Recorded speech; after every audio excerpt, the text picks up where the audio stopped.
don't we welcome our panel? I don't know in what order necessarily, but let's start with former All-Pro linebacker Bart Scott. How about former All-Pro running back Tiki Barber? Robi Ludwig, a psychotherapist. Matt Maranz, the producer of Friday Night Tykes. And Brian Morgan, who is the president and CEO of TIFA, which you are now also familiar with. It's great that we're having this discussion here, the 92nd Street Y on the Upper East Side, a hotbed of youth football interest, obviously. Grew up here, so I can say that. I think the last great football player produced within the city limits might have been Sid Luckman, who graduated from Erasmus Hall in 1930. So it's a little bit like a foreign country, I think, for New Yorkers watching this show. But we'll get to that and the cultural differences that are apparent when you watch something that's taking place in San Antonio versus someplace like New York. But let's start with a simple question, Bart.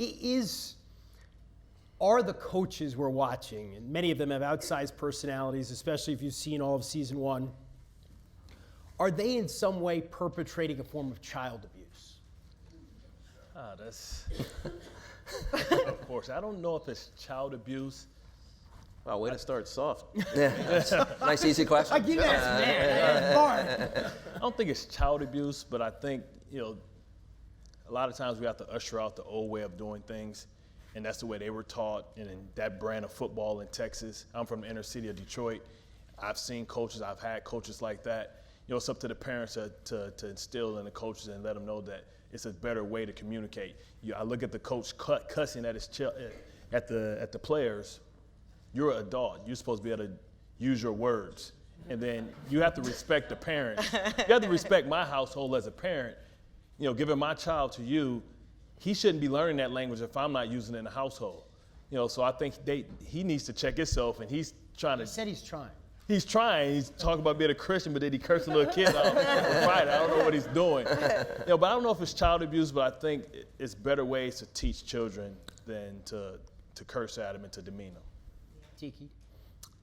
I wonder how this series would look if it was filmed in Roanoke, Virginia, for instance, Roanoke County in Virginia, where I grew up, where it was predominantly Caucasian.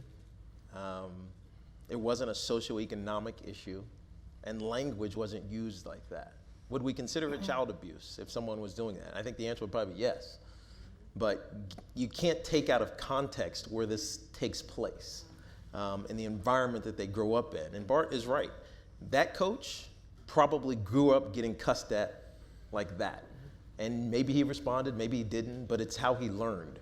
And so everything we do is learned behavior, right? And you like broccoli, it's learned behavior when you were a kid. I think the same thing applies to athletics and coaching. So you can't blanket say it's child abuse, but you can say it's wrong.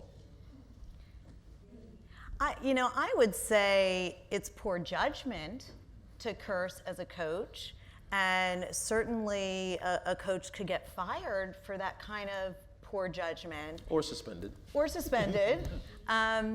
But child abuse, no. There are kids who do really well with a militant type of teacher. Mm-hmm. They feel motivated, they feel challenged, it's clear to them what they need to do, it's very black and white, and for some kids, they can rise to become their best self, sans the swearing. Having said that, that's where really parents come in. The parent has to know their child. They have to do their research and really know whether this is a good league for their kid. And so that's a parental judgment. Who's your child? What do you think's in their best interest? And then proceed from there. Matt, when you went down there the first time and you saw what you had on tape, and it's TV gold, mm-hmm. a lot of this stuff. Let's face it. When did you say to yourself, whoa, this is going to really cause some controversy? People are going to look at this and they're going to say to themselves, I don't know if this is something that should be on TV. I don't know if this is the way a league should be run. If kids should be taught this way? Honestly, it didn't take very long. We went to the first practice of the season. It was the Junior Broncos practice. And we've done sports television for a long time. And we definitely saw some things in that first practice that we hadn't seen before. We knew we were getting into, it's Brian's league. It calls itself the most competitive youth football league in America. And it lives up to the hype, intentionally and proudly. So we definitely saw some things early on that let us know that this is exactly what they say it is. But I think it's an important point to remember. Like what? These guys aren't monsters. I know they received a lot of criticism, over the years, the coaches, and were suspended. These are not monsters. These are not guys who wake up every morning and go, I can't wait to practice tonight because I'm going to go mess up some kids. It's not like that. They actually want the same thing that we all want. They just want what's best for their kids. Their motives are pure. Their intentions are pure. It's the methods that maybe we could have a question about. I mean, I think about when I was a kid and the movie The Bad News Bears came out and you were presented with two kinds of models of coaching. I'm not saying the Walter Matthau model was necessarily the ideal, but there was also the Vic Morrow model, the guy who's pushing too hard and he's alienating the kids and he's abusive with them. And 40 years later, I mean, that's what we're seeing here, plus the real threat of violence and permanent damage. Brian, when people tell you that this is just too dangerous, not only physically, but psychologically and emotionally for these kids, how do you respond? Well, I mean, I think the big thing that people have to understand is that it's a choice to play in our league. We're not the only game in town. We created our league to have a competitive environment where the kids could play competitive football and not have to worry about playing time and mandatory play time or parents being too involved in the organizations itself. But when I hear things like that, it's it takes me back a little bit. It makes me a little bit disappointed to say, this is my league and people are talking bad about it. But the league itself is not set up to damage kids. It's not set up to psychologically abuse kids or anything along those lines. Do coaches cross the line sometimes? Yes. Do they get punished when they do it? Yes. But like Matt said, they're not waking up every morning going out there saying, you know what, I'm going to go mess some kid up. I tell you what, I like the fact that you don't give trophies to everybody. And I love the fact that you're not guaranteed playing time, because playing time is earned on the practice field. And you have to send a message to kids at an early age that if you want something in life, you have to earn it. And I'm a football coach as well. I coach my son's league, and we're out in Mayberry, so it's not as intense as that, and they don't take it as serious. But it's mandatory that everybody has to play. But what message are we sending to their teammates? That you come to practice every day, bust your butt, and no matter what, this guy's going to play. So what's the incentive to work hard and play? And you have to teach kids early that life is about competition. I don't care if it's on a football field or it's in a classroom. We're all competing against somebody. And I think too, and I think you mentioned this, Matt, that these coaches aren't waking up, in the morning saying, how can I abuse these kids? And the truth of the matter is, if you have the right relationship with a child or, the people that you're coaching, you can almost say anything and have it be received right if the intention is right and the relationship and the connection is there. Now, am I advising for people to be harsh? Not necessarily, but looking at things from the outside, we don't always understand what's really going on. I got to say, I watched season 1, and I saw these coaches, and I'll agree, they're not going out there to hurt these kids. That's not their intention. But their concern for their safety also seems to be secondary as well. I think they find a way to justify a lot of what they do by saying these kids need to be tough. They're in a tough environment. You've got to compete in this world. But there are ways to do it that don't necessarily entail the kinds of methods that they use. Yeah, but it's football. Right. It's inherently You didn't play violent. football like that when you were 8 years old. I did, but I didn't get yelled at like that. Right. But it was the same thing. When that bull in the, that wasn't bull in the ring, but you know what I mean. When I forget what it's called, that drill's called. I hated that drill. I hated it because I didn't like to hit people. Now maybe that's just my mentality, and it's why I skewed offensively instead of defensively, like this idiot over here who like to bang into people. But I hated that drill. But it taught me how not to get hit. You know what I mean? And so you have to have that to play this sport. And people ask me all the time, do you want your kids to play football? Of course I want them to, but I want them to be smart about it. If they get a concussion, I want them to be aware about it. I want them to learn, physically how to do things the right way. But sometimes the only way to do that is to have it happen the wrong way. Well, why is it of course you want them to play? I mean, these days we hear guys like Kurt Warner and on and on. You know why? Because they want to be like Daddy and Uncle Rondé. You know what I mean? They grew up watching us play, and that's what they love to do. And who am I to tell my kid who has a passion to play a sport that he can't do it? I would never do that. I want to teach him. I want him to be safe, but I'll never tell him he can't do something. All right, we'll get into some parenting issues later. But Brian, let me ask you. You have said that when you saw the show on TV, you became aware for the first time just how far beyond the lines of acceptable behavior some of these coaches were going. You didn't know beforehand. I mean, you've got 20,000 kids in this league? 18,000 kids across. But, that's a lot of kids. It's a lot of practice. 600 teams? Yeah, 4,000 teams. Wow. 4,000 teams. 4,000 teams. But, it's 4,000 teams and 18,000, that's only 4 kids per team. Well, I mean, it's a lot. But it's I need my other guy here to give me the actual numbers. My numbers guys, he gives me the big numbers for things like this. But as far as, it peeling, the first season 1 peeled back the curtain for us too. We were able to see some things that we could take corrective action on because we can't be everywhere. I mean, we received a lot of criticism via email, through message boards and everything like that, saying, well, how could you let this happen in your league? Well, first and foremost, you got to realize Texas is as big as a country, and then we have 18,000 kids and we have numerous practice sites. We cannot be everywhere every day. We can't be at every game. So we leave it to the coaches and those people who run these organizations to kind of police themselves sometimes. But it helped us because now we're able to bolster our education to our coaches and say, look, now you see we see what you do when we're not around. When league administrators are not around, we see what you're getting into. Bart, I want to talk for a second about something Tiki mentioned earlier about the fact that, where these kids are doing this is acceptable behavior. This is something that the coaches think is going to make these kids better. But where you live, where Tiki lives, where I live, coaches like this would get fired instantly. This would not be tolerated. Why should this behavior be tolerated when you're dealing with kids who are less well off? I think it's the method. It's not the message that they're sending. I think one of the most beautiful things about sports, you saw the young lady running and her teammates had finished. And her team came and helped her finish. That's the beautiful thing about sports. You're not in it by yourself. They also wanted to stop running. No, they were done. They were done. They were done. But if she didn't finish, they'd have to run more. I'm just saying. I'm skeptical. They didn't have to be nice about it, though. They supported her. Very supportive. They really were. Yeah. Did you order the code red? I mean, it's the message and the method. I think all coaches tell the same thing. It's just how we deliver the message.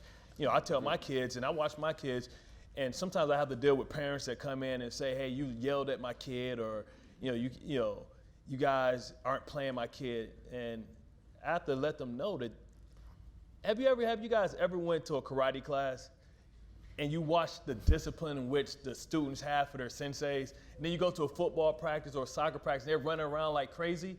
And it's like, well, how can this sensei get the respect that he deserves? But then a football coach, now I'm not supposed to expect him to be able to look here and pay attention. And if that guy can get the respect, see, sometimes we let our kids off the hook and just kind of say they're just being kids. And these guys aren't letting them off the hook. Right. It's a big difference between being injured and hurt. And you have to teach kids how to push through their thresholds. Because if you tell a kid to run and you ask them if they're tired, they're going to say yes. But you know better. So you have to teach kids how to continue to push their limits and be the best them that they can be. But the thing is, though, is that you have to know, too, that the coaches know what a concussion is. Right. What a brain injury is. Right. Because you don't want to push your kid. And Tiki, maybe your kids will know what a concussion is because they have a father who's a football player. There are lots of kids who would not know. And it's really the coach's job to say, you know what, I think we take them out and we have them looked at by a professional, and that's not being wussy. And I think if that's the message when someone gets hurt, then that's a problem. Before you start, I'm a football coach, so I had to become certified, even though I played in the NFL. So I'm assuming that all the coaches there are certified as well. Correct. All recognize what a concussion is. But that other kid looked like he had got hit in the ribs or hit in his stomach, got the wind knocked out of him. That's a part of football. You have to learn how to deal with it. Football never changes. It just becomes faster and the guys get bigger. But the fundamental rules of football never change. So if you teach these kids the lessons, you're making the basement right now. You're giving them a foundation for which their athletic career is going to be built on. So the lessons and don't quit, learn how to fight with yourself, mentally push through things, are things that you're going to have to continue to deal with no matter how old you get. Whether you play football or not. Right. I mean, youth sports, I think, is just part of the whole educational experience that all kids have to go through. Youth sports in school. And it really comes down to a question of teaching and learning. I come from a background, my whole family was coaches. My father was a basketball coach. My brother's a basketball coach. I'm the black sheep of the family because I only coached one season of JV basketball. We went 9-11. I'm going to my grave a losing coach. But I was raised to believe that coaching is a noble profession. It is a noble profession. I'm sure you guys have had tons of coaches, and I bet you remember your youth coach and the influence they had. But it really comes down to teaching and learning. The best coaches, it's not necessarily some patent-esque figure out there. The best coach is a teacher. It's just plain and simple. The best coaches are teacher. And no coach was a better teacher than John Wooden. And he had this famous quote that nothing is taught until it's learned. Nothing is taught until it's learned. So really the question is this the best way for a 10 and 11-year-old kid to learn? Is this the best way for a 5th and 6th grader to learn? And if the answer is yes, well, should the math teachers be in kids' face? Should social studies teachers be in kids' face? It seems like one of them is wrong. And all we're trying to do is, I understand football is different than math, but it's not completely different. Teaching at some level is just teaching, and learning is just learning. Brian, I'm going back to season 1, and there's a scene, I think, maybe in the first episode, when one of the coaches, the coach who got suspended, Godlow, says, well, no, that's very. When he says he's got them chanting, was it "fuck the Raiders"? Yeah, fuck the Raiders. Fuck. Is that? Do I have it right, Matt? You're close enough. You're close enough. You had the right verb, the wrong team. The Rockets. The Rockets. It was the Rockets. Right. Okay. These are 8-year-old kids. I mean, that's just shocking to me. I mean, and it was shocking to me also. It's not like he's using it. He's not just throwing it out there in anger or something. They're chanting. It was shocking everybody. Even when we were editing these things, the contact and the violence and the intensity, we knew that some parents would be, this is bad, and some people would be like, hell yeah, this is who I want my kid to play for. When we saw the cursing, we're like, there is no parent in America who thinks this is going to be a good idea. But was that actually true, Brian? Were there parents, your parents, saying, I don't want my kid playing for this coach because of the language that he's using? Believe it or not, no. And that was one of the surprising things to me. Wow. When people saw that and we got all the flood of emails and they're saying, well, how come, well, how do you let this happen? I said, well, what were the parents? He was talking to the parents first before he went to the kids. He basically said, F the Rockets to the parents, and then went over and had the kids do it. So those parents actually condoned what he did. So they're complicit in his action. It's a huge point. A lot of people saw the show and they're like, how could parents allow their kids to be in this situation? They have chosen to put their kids in the situation. They think this is the best situation for them. There are other leagues to play. They're at practices every day. They're at games every day. They saw exactly what the viewers saw. And some of the viewers were totally offended. And the question we say, how many parents took their kids out of that environment because they thought it was a bad environment for them? And the answer is 0. They thought this was the best, what was best for their kids. That would speak to what we see on the outside is not happening within the group. So it's very possible if all the parents were okay with it, I'm not saying I'm okay with it, but that the parents were okay with it, they might have felt that the coach was showing love and support to their kids and building a team spirit and that it worked for those kids. And Coach Mo, those kids love him. Mm-hmm. Yeah. The parents that play for him, they came there just specifically for their kids to be coached by Coach Marikas and his staff. So, I mean, I tell Marikas all the time, I said, you got to watch your language. You got to curb what you say. But it's sometimes talking to him, he has no filter. Yeah, how's that working out? Yeah, it's not working out very good. But, so, I mean, it's a parent's choice. So they have every opportunity to leave that organization and go to another. But, when Bart was talking about the method and the mission, yeah, there's different. We're only focusing on 5 teams, 6 teams. within San Antonio. So you have different teams. Most of those teams come from pretty much the same geographical area. But there are other teams that come from more affluent sides of town where you don't have those type of coaches. Those teams from kind of the middle income families. So, it's all different. You go to different practices, you're going to see different coaches, different style of coaches. Now, the strange thing about it is some of the teams that are more successful are coming from those coaches that are in your face, getting the most out of those kids. Those are the teams that are successful. And we have to keep this in perspective too. I mean, I think it's easy for us to sit here again where we are and tut about the way they're driving these kids and the way they're talking to them and the pressures they're creating on them, et cetera, et cetera. But in this environment, it's about what school you get into, what college you get into. There are pressures here. Everything's about competition in a different sense, and not everybody gets to go to Dalton or Horace Mann, and not everybody gets to go from there on to Harvard or Yale. You said, Bart, earlier that it's important that kids, even at this age, 8 and 9, learn about competition because life is competition. Is that true, Robbie? Is it important that kids that young think of life as competition? Well, listen, kids who are 6 and younger can't really conceptualize what competition is because you have to be able to understand that there's a future time or something you're working towards.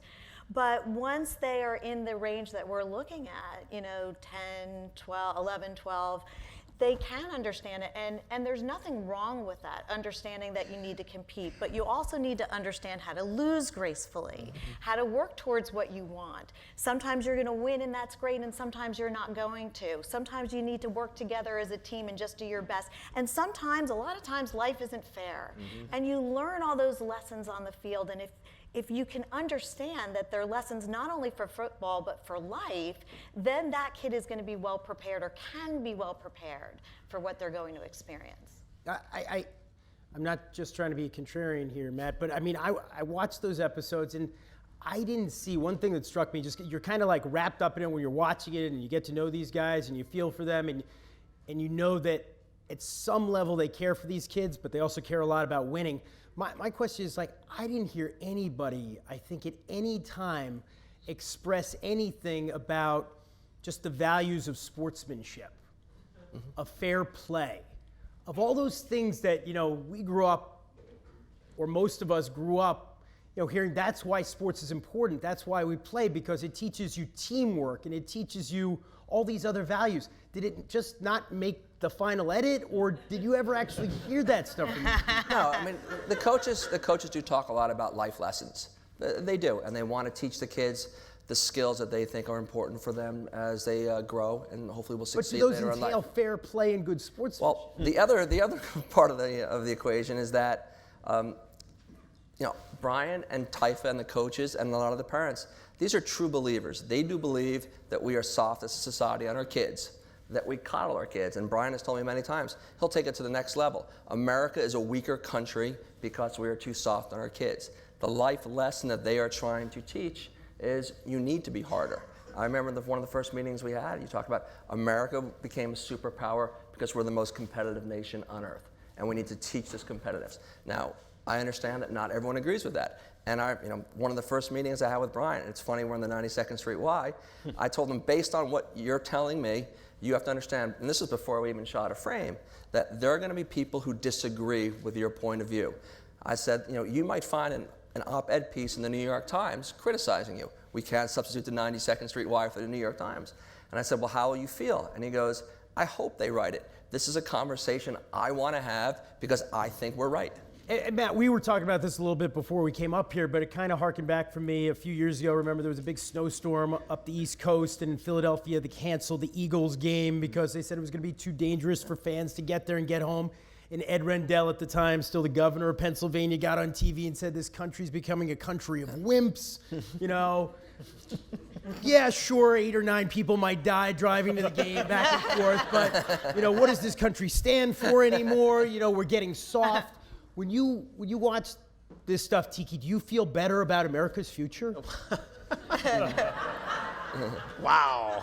Well, I mean, that's what we're hearing. That's how they 8-year-old. justify this. That poor 8-year-old, little did he know he had the weight of the world on his back.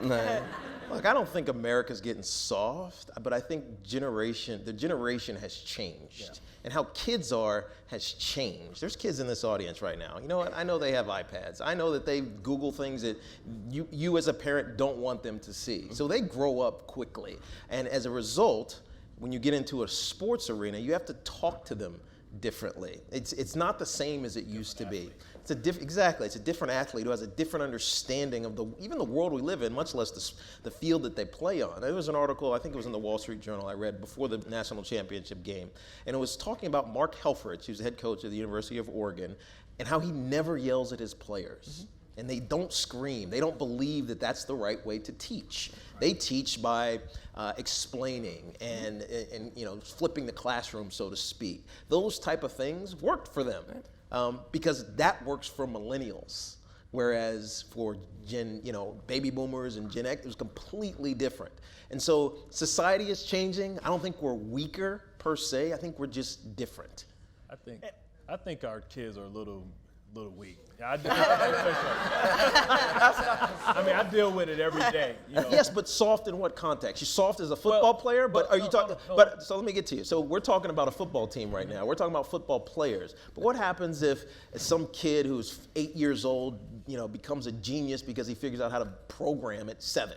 You know what I mean? Yeah. And is he any weaker because he didn't get yelled at in a sporting event? I don't think so. I'm not even talking about sports. It's just different. It's just different, and you have to You're saying accept the the kids difference. that you see where you live now Yes. are softer, but when you go back But to Detroit, also kids there too as they're well. softer. Yeah, but they're required even in Detroit. What county you live in?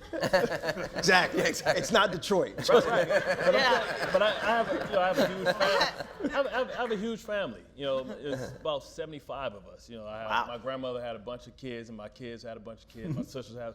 It's a lot of us. And what happens is what they're required to do isn't nearly what I had to do. I had to get up and I had to be responsible. Right now my wife won't let my son take the bus, and it's at the end of the corner. So I have to get up and drive him past my other neighbors whose kids are getting on the bus and drive him 2 miles to school.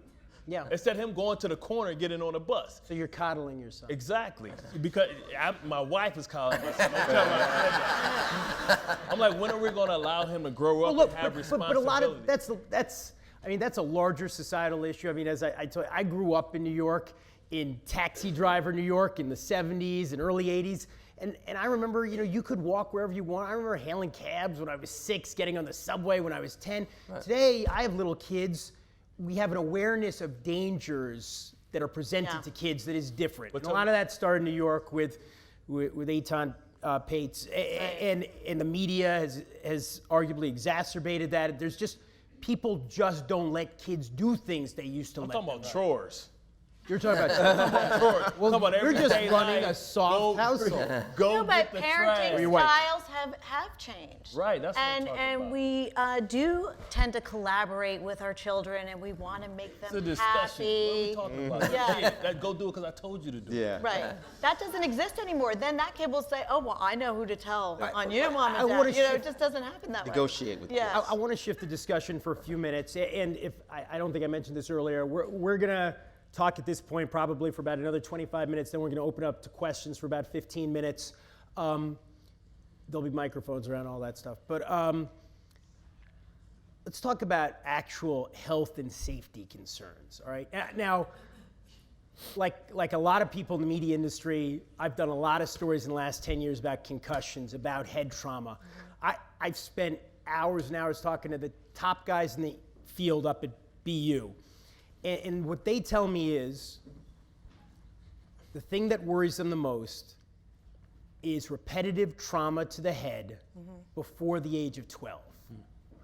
There's something that's happening in the brain before kids are 12, 13, 14 that makes them particularly susceptible to long-term damage. And it's not even so much they say about concussions, but about the repetitive subconcussive trauma, the constant hitting of the head in practice.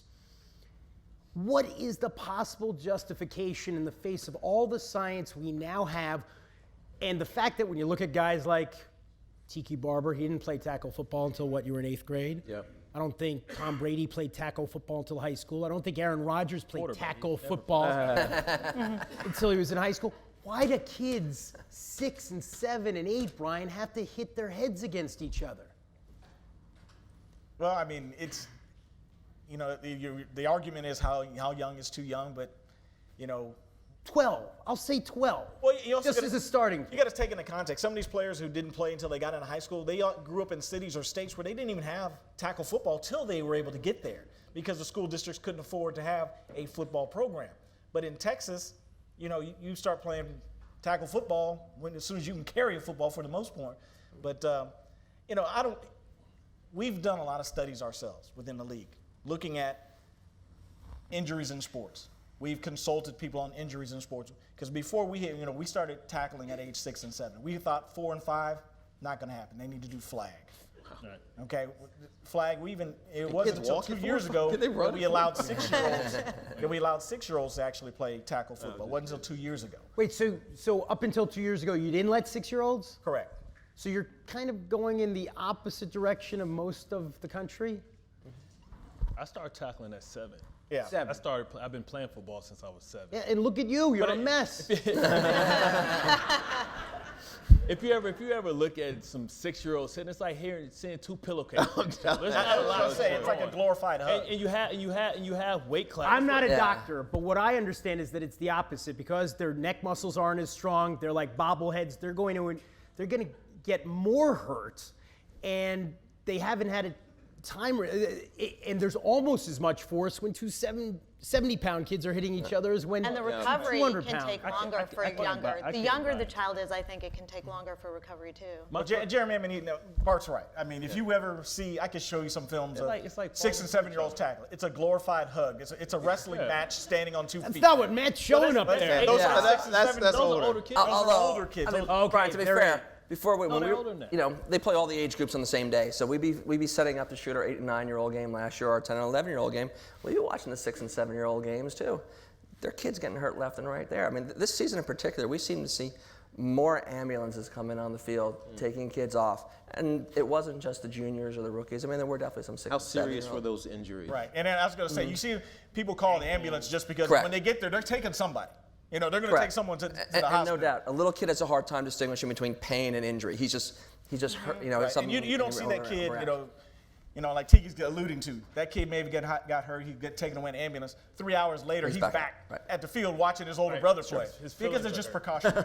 But a lot of times, I think it's important for you to tackle at 8 and 9 because you have to learn how to tackle. You don't want a lot of guys that don't play football and they try and play in high school, those are the ones who get hurt. Because now by the time you get to high school, I'm a trained killer. And I know how to hit. You don't know how to take a hit. You don't know how to fall. You don't know how to brace yourself. You don't know how to be in compromising positions and protect yourself. So everything I learned as an 8-year-old prepared me to be an older kid and understand how to protect myself. It taught me about technique. Now, I played 11 years in the league, and I started playing when I was 8.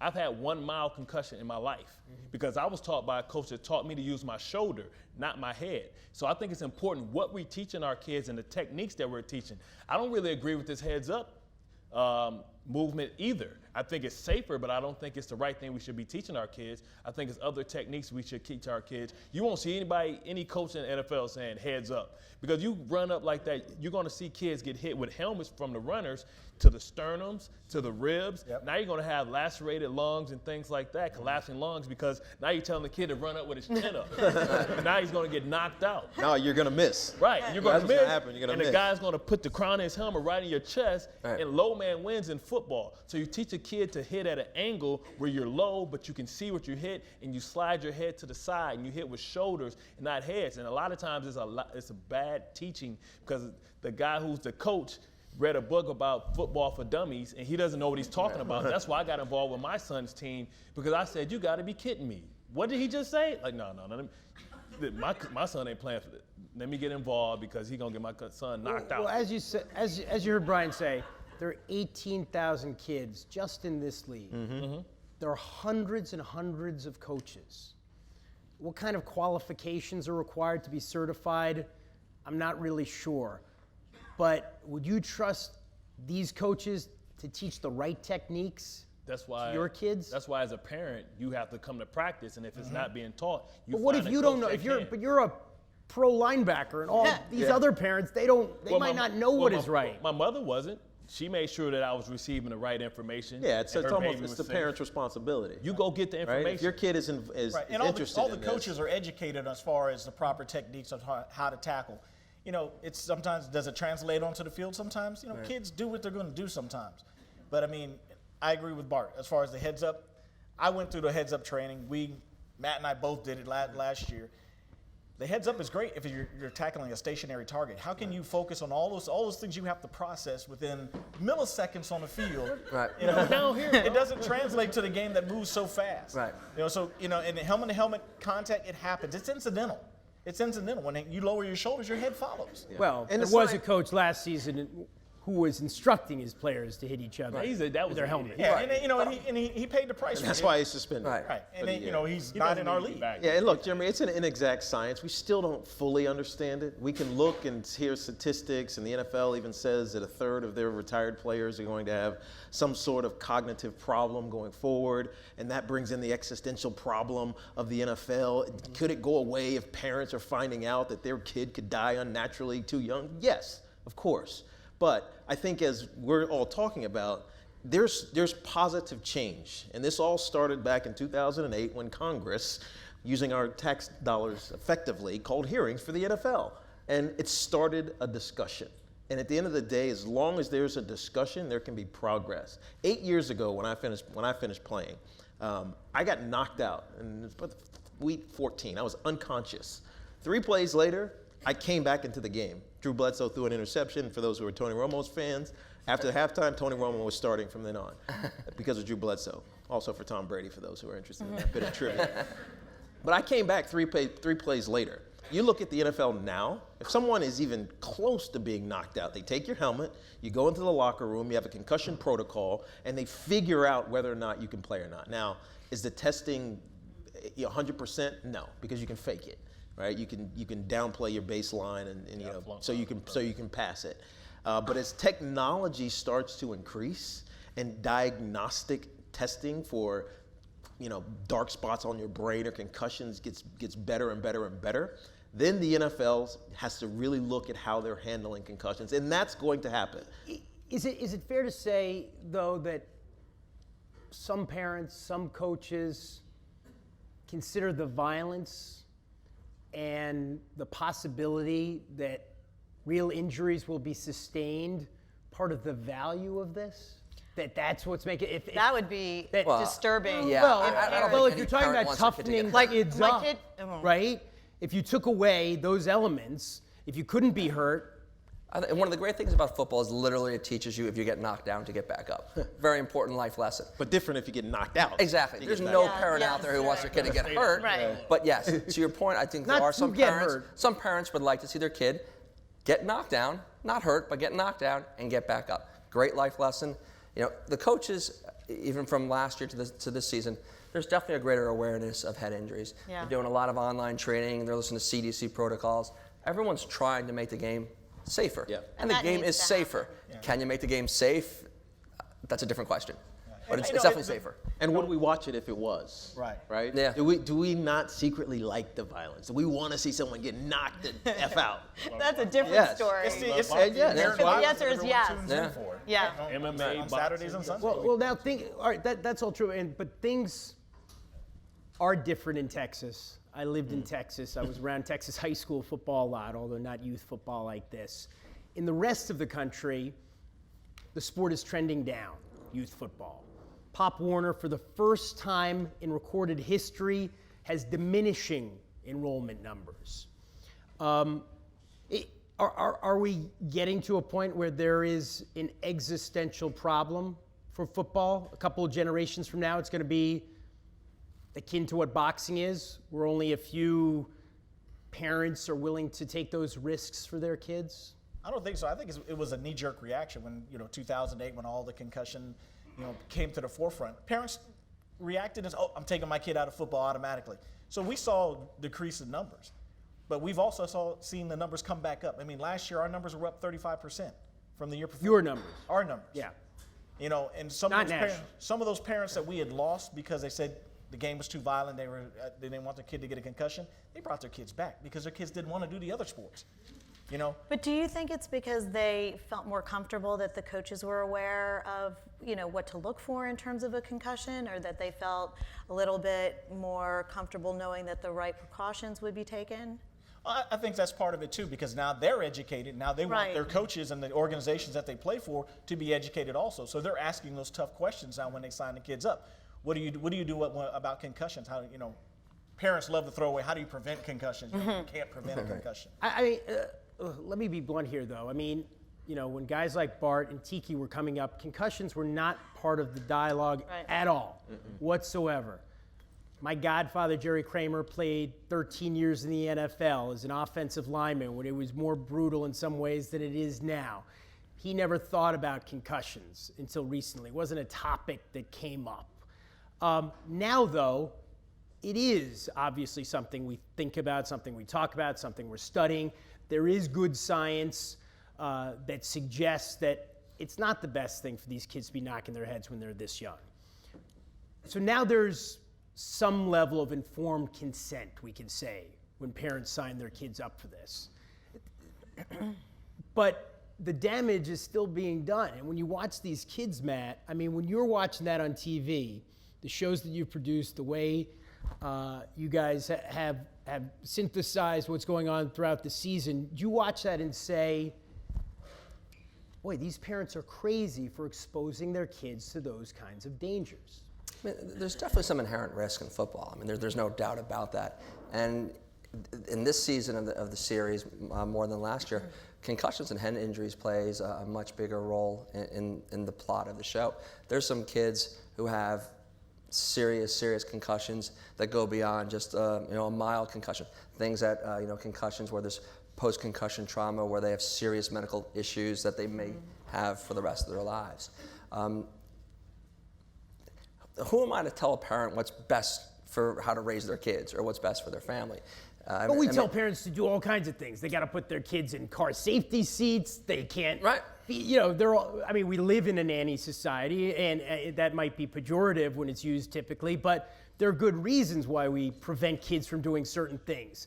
It's not unreasonable to think that football is going to end up on that list for kids to see. When we're down there and we see parents talking and they're getting into arguments or getting into fights or getting into crazy situations, and they're asking each other, "Are we insane about this?" The head injuries isn't what comes up. They talk more about, are we overscheduling our kids? Or we have too much specialization? Are we just playing football and nothing else, or basketball and nothing else?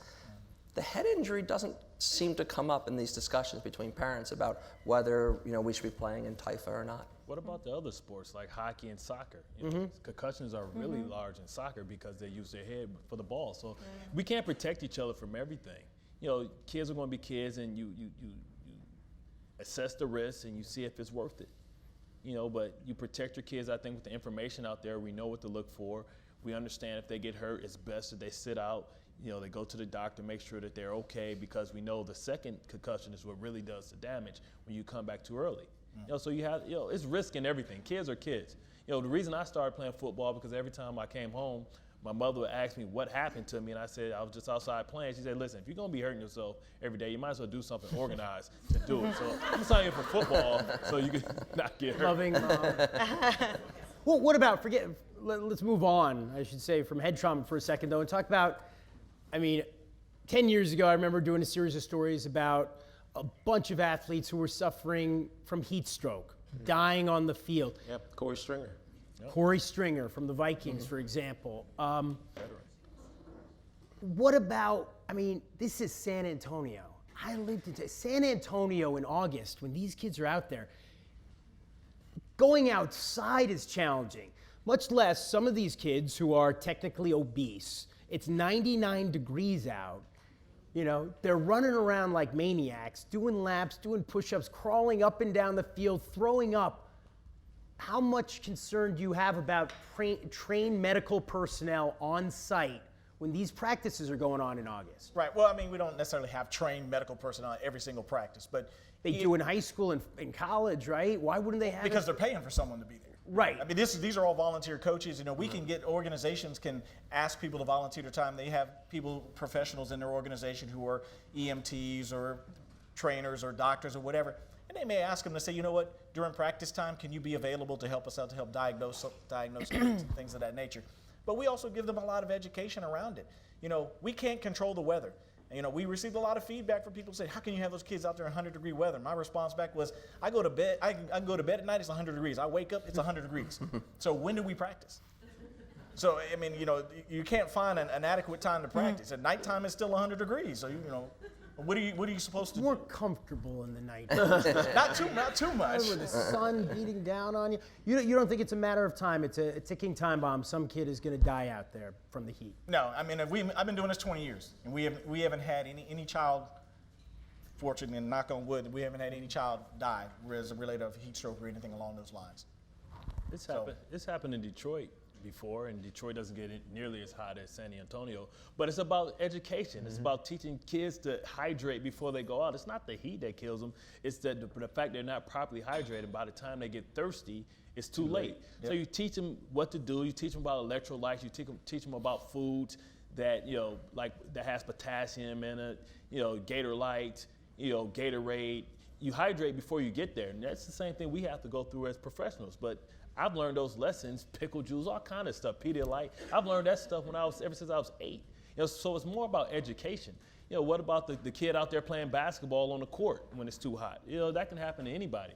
You know, I think sometimes football gets a bad rap. Matt, are we getting to a point societally, though, you know, where the football becomes the way boxing is, where, you know, boxing is now a sport in the U.S. anyway, that attracts athletes only from the lower rungs of society, where they're less wealthy, when they're not as well educated, there aren't as many options.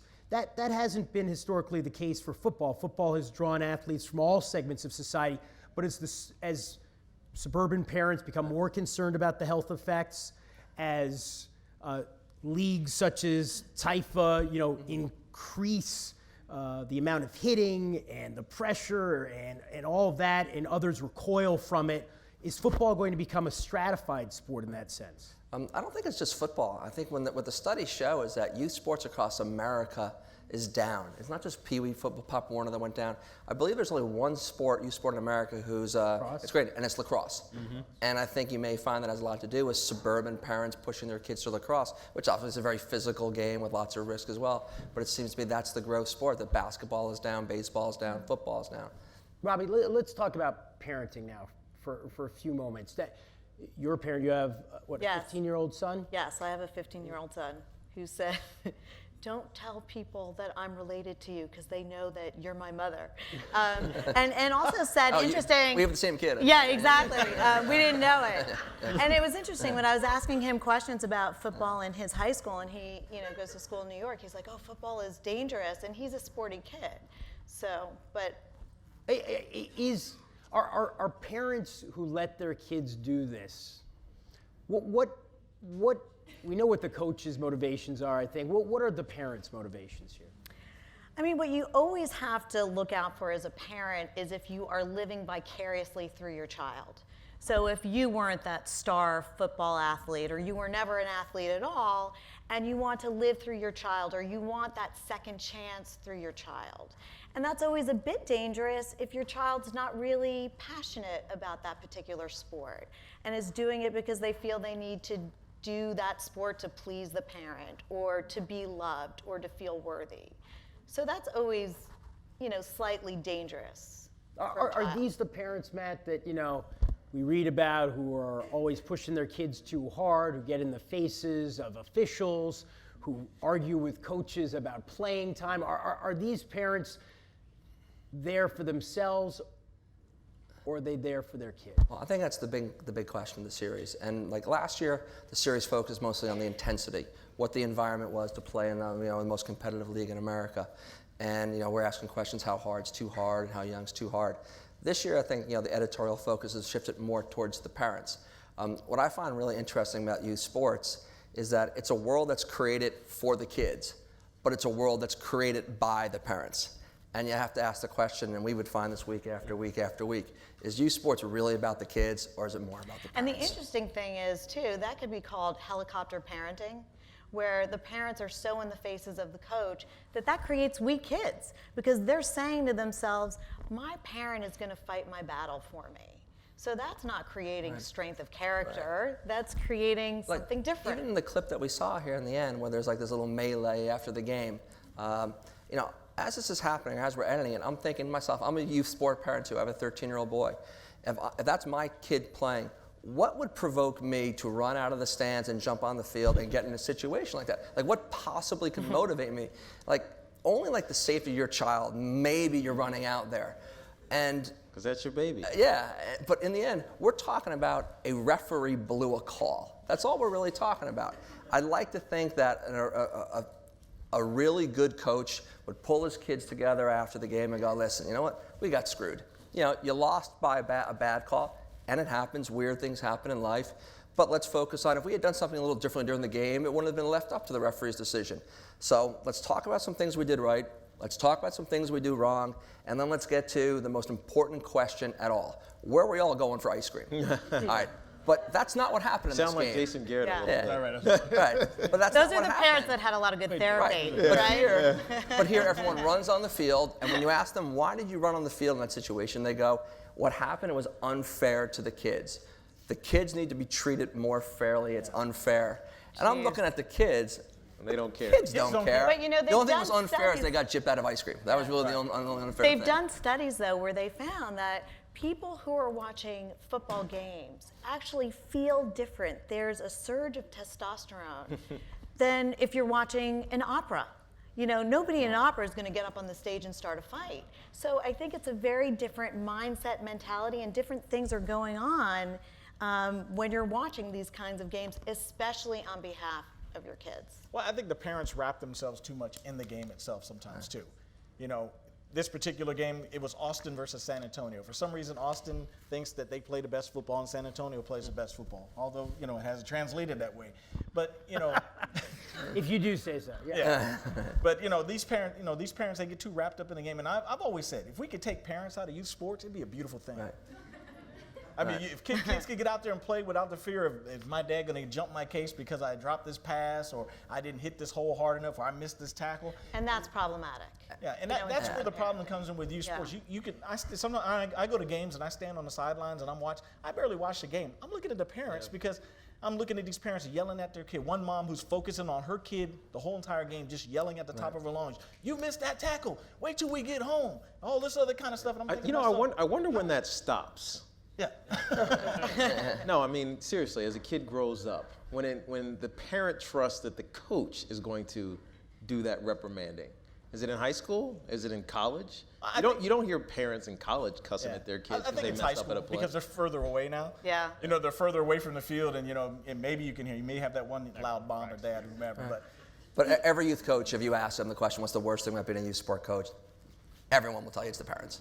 Look, the show addressed this topic as well at one point, but is it irresponsible, Tiki, when you know what the odds are of making a career out of football? And they go over the numbers on the show, you know, the 2% who get to play college football, the 2% of that who end up in the NFL, 50% are done after 2 years. To put so much emphasis on a parent in your kid's life on playing a sport. What's the price, though, Jeremy, of the American dream, right? Because that's what you're talking about, right? You live in a depressed socioeconomic environment. You're a good athlete. You know you are. Your parent knows you are. Put everything that you can into this because this is your way, right? This is your way to financial security. This is your way out of the hood, for instance, like Bart. No, I'm serious. And he's out. And it worked. I graduated. But under those circumstances, that parent is being loving because they're looking at the you know how much it costs to go to college nowadays?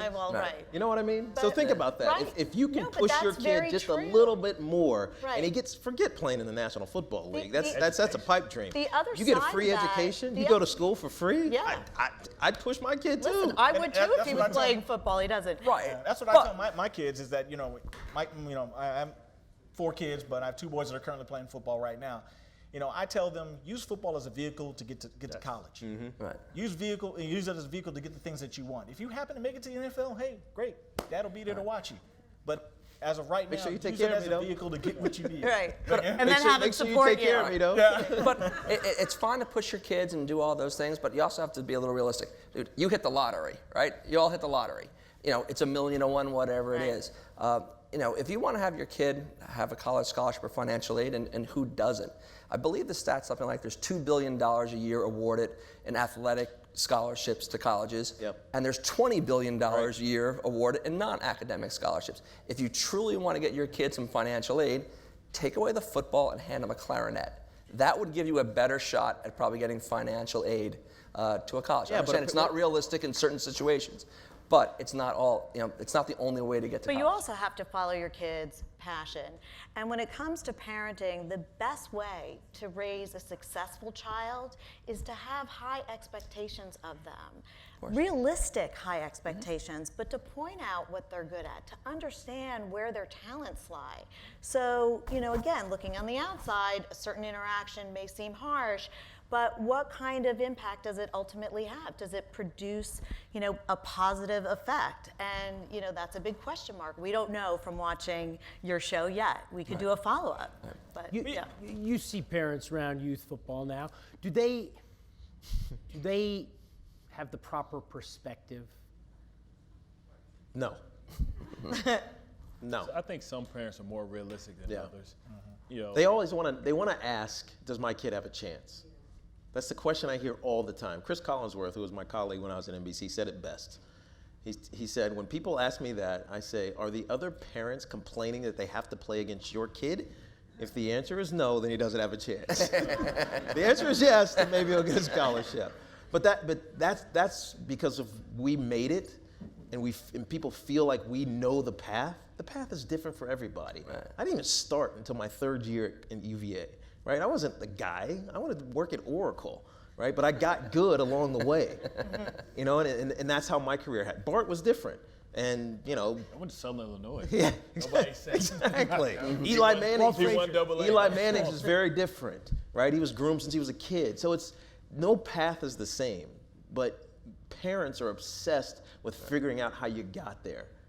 And I can't tell you, I don't know your kid, right? I'm not in your household. He's a big kid. Dude, what do you think? Can he catch? Genetically, it's unlikely. Is he tall, dribble with his left hand? We are going to put up the lights and take questions for a few minutes.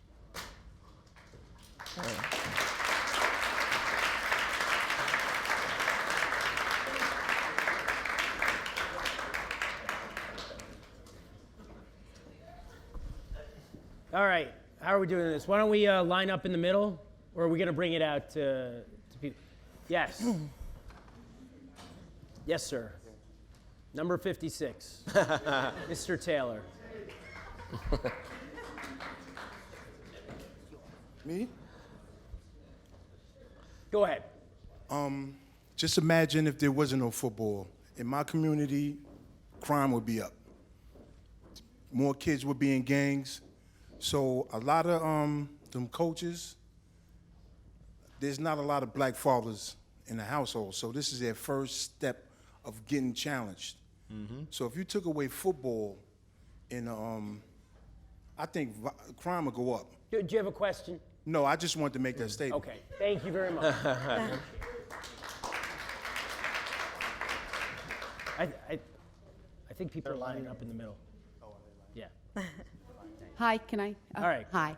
I just wanted to state, too, because you're stating all the negatives to youth football, and I have a son who lives on the Upper East Side, who goes to private school and travels 4 days a week to Harlem to play for the Harlem Jets. And that is the path for his friends out of that community. That is the path to a better high school. That is a path to a better college. And it's easy for anybody to sit here on the Upper East Side and say, oh, wow, yeah, youth football, that's a horrible thing. But one of his close friends just got a scholarship to boarding school for the next 4 years because he's playing football, and from that he'll be able to... I appreciate. Do you have a question? We're taking questions. Sorry, now. no question, just a okay. comment. All right, Sorry. does anybody have a question? All right.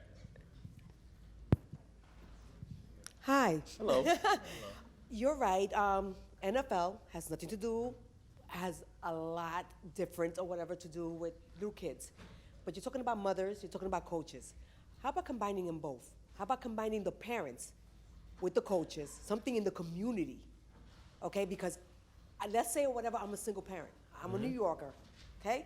You talk about fathers, we have a question mark over our heads. How about joining the coach? Well, I think that happens. Or kind of like electing the You want the coaches. coaches to be parents? No, coaches should be parents.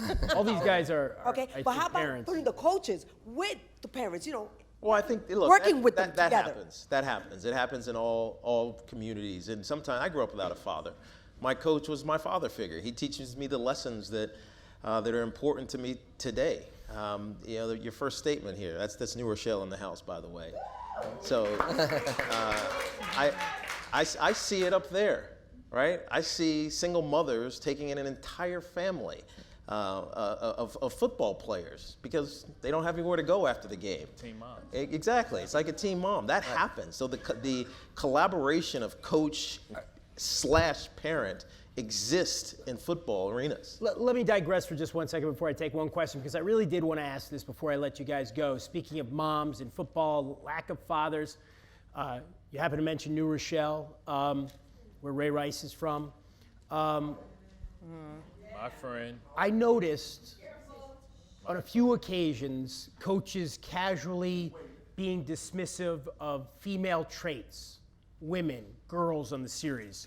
One said, I remember, selfies are for girls. Somebody said that's a female thing, doing this or doing that. Is that the kind of message you want your coaches sending your players, that girls are weak, girls are not to be emulated? Or No, is that just that's not the message that you want to send. I mean, but it's one of those inherent things across the sports environment. Don't be a girl. You're out here playing you're football. okay with that message? I'm just saying I may not be okay with it, but I'm just saying it's something that it's learned. It's learned behavior. From these coaches? Not necessarily. They learned it from someone else. Well, of course. But it has always. I'm just right now. I think it'd be so great if you could turn that around, by the way. I have faith in you. I think it'd be great to You turn can turn that around. around. You gotta do is look at Paul Pierce crying, carried off the field. Candace Parker, same shoulder injury. She popped it back in and kept playing. So anybody that says girls are weak don't know my mom. Matt, what did you think when you heard that? Well, a lot of the clips that people are talking about, they're all coming from the same team, the Outlaws. And I think the Outlaws are slightly different than most other teams. Speaking to some of the other, some of the questions that are coming are slightly different. They tend to deal with more at-risk kids. They're dealing with a lot of kids who are coming from single-parent environments, and they take that initiative, that situation very, very seriously. To them, this is a ministry. They'll talk about it all the time. It's a higher calling. Ironically, when you're talking about single-parent, you're talking about mom. Mom, right. So they're there's a trying mom to take in these their kids. lives. They're trying to take these kids coming from with just a single mom, and they are the father figure. They are actually, in a lot of situations, literally being asked to be the father figure by the single mom, and they take that responsibility very seriously. Yes. Does somebody have a microphone? Oh, yes. Microphone. Go ahead. I'm a sports psychologist and a child psychologist. One of the things that we know is that 75% of kids drop out of organized sports by the time they're 13. So what percentage of the kids that you have in your program continue playing organized sports into high school? I don't necessarily have the numbers to quantify that for you, but. Well, I would encourage you to find a way to make sure those kids do transition, because you are teaching them an awful lot of life skills, Right. maybe violently, but to have the kids not be able to continue playing sports and using those skills forward. I'm think sorry. they're not gonna We develop. have to move on to some questions. Well, I mean, she had kind of had a question, but the only thing I can answer for you is something that we did quantify this year. Within the last 2 to 3 years, we have 79 kids that have come through TIFA that are currently playing D1 and D2 college football. So the kids Out of how many thousands? Out of how many thousand within that time frame? Yeah.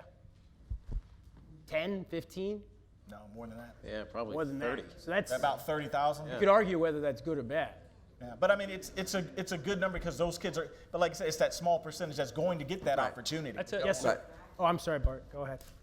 In high school, I played Little League, and I played against a lot of guys that are currently in the NFL now. People always talk about the percentages, 2%. I probably played with 8 or 9 NFL players, and we all started in the same Pee Wee League. So, it does happen, and The water. Yeah. You know, That couple Hall of delicious Famers. water. Yeah, absolutely. That Michigan water. Yes, sir.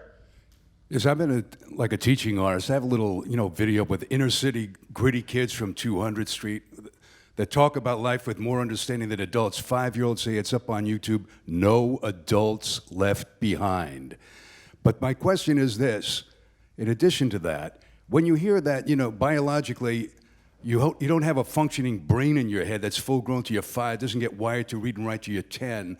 When nature lays down the basics of how a human being grows and develops, what are you going to do? Say nature is crazy and insane? And I mean, when it's to that point, You're asking about an age limit. how could that be? It's follow nature's pattern. When you hear that, how do you react that you can't treat a 5-year-old like an adult? I'm just asking you. I'm sorry, I don't quite understand. Are you just saying that like Nature- it's clear that It's that young should a be child eating? is a child and needs. You don't have a whole brain in your head. You can't say he can make choices and decisions Yeah, till we talked about informed consent. Parents make decisions. I mean, you're for the child. But that's the way it goes, right? is that the best way it can go? And I'm just asking you because your role model's up I there. think they feel differently. Let them answer the question. Yeah, I mean, I'm Are you I think asking he's if saying a like kid when so doesn't- much damage can be done to these kids at this age, the fact that they're obviously not in position to make an educated decision about themselves, can we allow parents to put them in harm's way at that age? Well, he said age 5. Age 5, you're pulling the flag. Right. All right, but it's 6. You're No, it's that it doesn't start to 8, right? 6. I know. Age 6, they start tackling. Yeah. Who else has got the mic? I Yes, think sir. I'm All trying right, to we got think time about for 2 more questions. I'm thinking about your question. I think what you're trying to ask us to do, and it may be unfair because I'm not a parent of these kids that you're talking about, is play the moral compass, right? If some parent is smoking crack around their kid, should you step in? That's what you're asking. The answer could be ambiguous. The answer is ambiguous. Some people would say, no, that's his kid. He got to figure it out. Others would say, absolutely, call the police. So you're asking a question that's based on an individual's interpretation of that situation. Some people think it's okay. I'm just saying about football. It's fine. They believe in it. Mm-hmm. They believe in what's happening for their kids, even if there is an inherent risk to getting hit and knocked around. But there's also an inherent risk of walking off this stage or walking down the street. I mean, you can't, it is what it is. But also maybe just to keep an open mind that we should listen to our kids. We should have them try new things. We should see if they're good at it. We should encourage them. But if they really say, I want to do music and play the clarinet, then as a parent, to be responsible, we should support them in what they're passionate. Brian, here's a question for you. How many of these kids leave a practice or a week or a month or whatever the time interval is and say, I hate this, I don't want to do it anymore? I would say the number is really it's slim because if they felt that way, the numbers would dramatically go down. So these kids are making a decision to stay. Yes, sir. It's a fairly simple question. So I've coached before, I work in fitness, and I get to see the generational changes throughout the spectrum from youth to elderly populations to normal 20s to 50s, 60s. So my question is, how do you think modern technology and having that more distracted, entitled, that almost instant gratification of a response from a coach or a child being able to go to the bathroom and text their parents about a problem that they're having at practice, how do you think that impacts and affects what we're seeing up on the screen? From the standpoint as far as the difference In terms of how from when they were practicing, they didn't have that instant, cell phone in their hand at practice, emails constantly, expecting an email back, 2 hours later as opposed immediacy to the next you're day. asking about. Right. Yeah. Immediacy of helping to make a judgment. Exactly. Or determination about their life. Yeah. I mean, it's an interesting question. because we've become a little bit of a vanity-facing world, and you see it because you work out with kids. There's so many kids that are doing performance-enhancing drugs that are cheating because they're not regulated, that are looking to look good instead of letting their bodies naturally develop. And so that's part of it, but I think your question is, are they relying too much on their parents or someone else, and they get an immediate response? Yep. That's the generational change in society, I think. But hopefully the good parent, the wise parent would say, if you have a problem with your coach or what's going on, you go back and you talk to that coach. Yes. And you figure it out. So again, that's a parenting issue. And I'm just thinking, I mean, I don't play football, but would playing football, you know, something where there's no tech, they're not on their cell phones, does that help them develop different skills and certain frustration tolerance that they would not get because we can access information so easily and we're not used to being bored because we can distract ourselves? Now, I think you can get that immediate, those kids that want that immediate gratification, you know, they can get that. I mean, you have 4, 5, 6, maybe 10 coaches on a team, and you have those coaches who are going to be there to give them that positive reinforcement immediately after they do something. And you're also going to have the other side of the coin where those coaches who aren't going to give it immediately, they're going to wait till after the game or whatever the case may be. I mean, I played for many coaches. One of my favorite coaches, he never told me I did a good job in the game until I graduated high school. He decided to tell me then, hey man, you're an awesome kid, man. You did a great job. I'm thinking, where was this 4 years ago? For the first 4 years, so. You know, we have a young questioner over here. Hi. I think one of you mentioned it about lacrosse. Yeah, Matt. It's not that different from football. All the risks are the same, like concussions and stuff. And I play it, and it's really fun.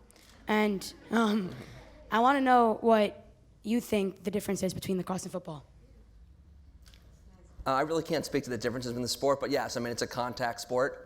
You know, lacrosse is a contact sport like football. I mean, there are some difference in football. The object of every play is to slam my body into the other guy's body in order to knock him down. While that's certainly a part of lacrosse, it's not the focal point of the game. And also in terms of I think the subconcussive trauma, the repeated trauma, there is much less in lacrosse because you're not practicing hitting each other that way. There's no line of scrimmage where there are big guys bouncing off of each other with that kind of force. But that is not to minimize the risks of lacrosse or soccer or especially hockey. Yeah, there's risk in every game. All right, Mrs. Barber. I'd get in trouble if we didn't call her. Okay, go on. So I was overhearing Brian talking in the green room about there are 6 girls in Taifa out of 18,000. 6 girls out of 18,000.